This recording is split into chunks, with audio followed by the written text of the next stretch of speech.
Welcome to அஞ்சலி சமையலறை. இன்றைக்கி நம்ம பார்க்க போகிறதுங்க சளிக்கு ஹோம்மேட் ரெமடி தாங்க பார்க்க போகிறோம். எப்பேற்பட்ட சளியாக இருந்தாலும் அந்த 3 பொருளை வச்சு சளியை ஈஸியாக சரி பண்ணிடலாங்க. அது என்னென்னு பார்க்கலாங்க. சுக்கு, மிளகு, திப்பிலி, இது 3 தாங்க. இதுக்கு மருத்துவ குணங்கள் ஏராளமாக இருக்குங்க. வாங்க இது எப்படி செய்கிறதுன்னு நம்ம போய் பார்க்கலாம். கடாயில் இது 3ஐயும் போட்டு வறுக்கணுங்க. இப்போ குருமிளகு 2 ஸ்பூன் போடுறீங்க அப்படின்னா திப்பிலி 2 ஸ்பூன், சுக்கு ஒரு துண்டு போட்டால் போதுங்க. 3ஐயும் சரி சமமாக எடுத்து போட்டு வணக்கணுங்க. ரொம்ப நேரம் வணக்க வேண்டியது இல்லைங்க. அந்த திப்பிலி, குருமிளகு, சுக்கு அதோட ஸ்மெல் வர அளவுக்கு வறுத்தா போதுங்க. அவ்வளோதாங்க, அதோட ஸ்மெல் வந்துருச்சுங்க.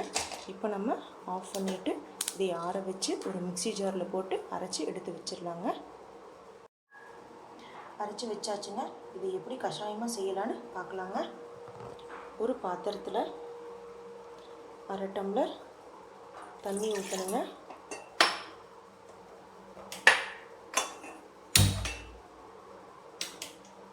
அரை டம்ளர் தண்ணி ஊற்றி இதை நல்லா கொதிக்க விடணுங்க.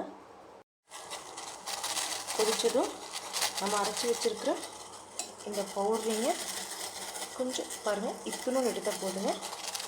எடுத்து இதை போட்டு இது 1/4 டம்ளர் வர அளவுக்கு நல்லா சுண்டணுங்க.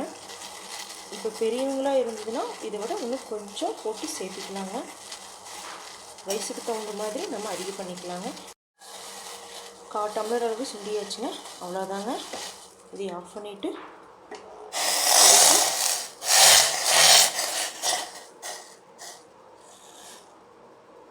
வடிகட்டிடலாங்க. அவ்வளோதாங்க, நம்மளுக்கு கஷாயம் ரெடி ஆயிடுச்சுங்க.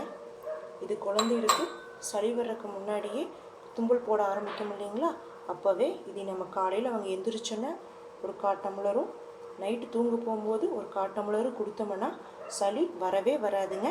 இல்லை நெஞ்சு சளி அதிகமாக இருக்கிறவங்களுக்கு அதே மாதிரி காலையிலையும் நைட்டும் 2-3 நாள் கொடுத்துட்டு வந்தோம்னா நெஞ்சு சளி முழுமையாக சரியாயிருங்க.